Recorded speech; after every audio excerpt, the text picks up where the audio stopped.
There was one paragraph in the book. Well, there were many paragraphs, but there was one paragraph that I underlined, highlighted, starred, and it just really stood out to me. It was, you wrote, one reason for the rise of the United States over its first 2 centuries to the preeminent position among nations was that American democracy demonstrated genius for seeking truth from facts. Over time, it produced better decisions and policies to promote its national interests than governments of other nations. You just talked prior to the last break about how our government has been hacked. One thing that struck me, Marco Rubio recently, when asked the age of the Earth, said something that I learned in elementary school, felt compelled to answer he's not a scientist. Then during his State of the Union response, he claimed, quote, no matter how many job-killing laws we passed, our government can't control the weather. It seems the rejection of science, of knowledge, has become the goal of certain elements in our political process, and this has major policy implications not only on climate, but on a range of issues. Should the American voter make failure to believe in science a disqualifier from elected office? And how should the American people contrast Barack Obama's call for Congress to, quote, believe in the overwhelming judgment of science, which is a quote from his State of the Union address, versus Marco Rubio's anti-science rhetoric? Yeah, it's very similar to what I was saying a minute ago. If reason and logic and the best available evidence, the facts as we can best establish them, are going to be ignored, then we're in trouble. Back after, in 2002, we faced a decision on whether or not to invade Iraq. And the facts were disguised, and false information was given to the American people. And when the Congress voted to go to war and invade a country that hadn't attacked us, more than 3/4 of the American people actually believed that Saddam Hussein was the one responsible for the 9/11 attacks. And my point is that if we make important decisions on the basis of completely false information, well, yes, we're going to get into trouble. And if we let special interests dictate which facts are acceptable to use and which ones are inconvenient for them, so we have to ignore them, then, yeah, we're going to get into a lot of trouble. And here we have the annual occasion for the State of the Union address. It's a requirement in the Constitution.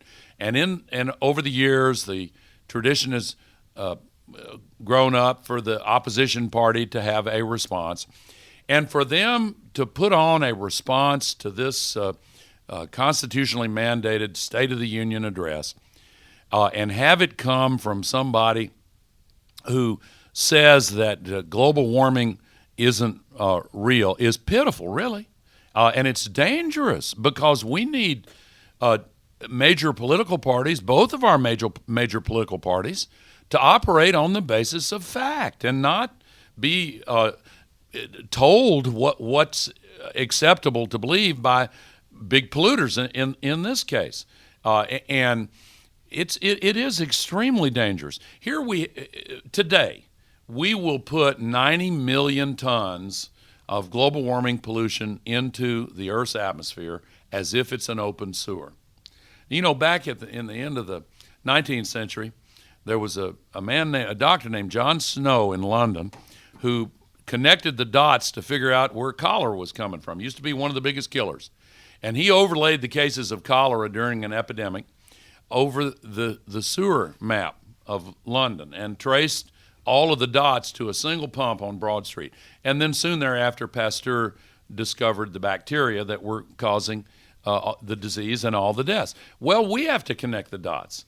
Now we're using the atmosphere as an open sewer, and look at the result, as the scientists predicted. 2012 was the hottest year ever measured in the history of the United States.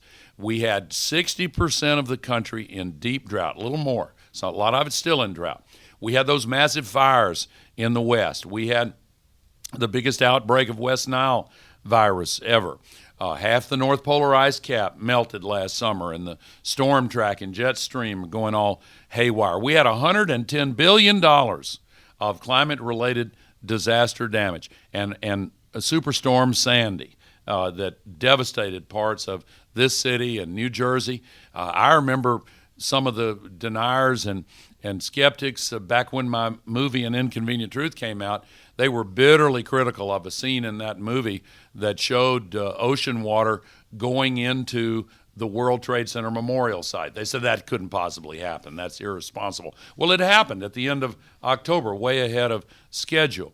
And so while all of these climate-related disasters were playing out, unbelievably so, here we had the most presidential debates of any campaign in history, and not one single reporter asked a single question of any of the candidates in any of the debates about the climate crisis. That is pathetic.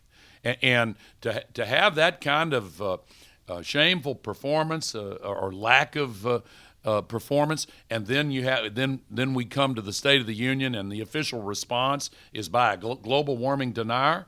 Well, look, our country has, as I wrote, risen to the top because we've made good decisions. And you know the phrase, the wisdom of crowds. When we communicate honestly and freely with one another and check each other's facts and reason together and test propositions in free democratic discourse, then we make good decisions, better than any other country.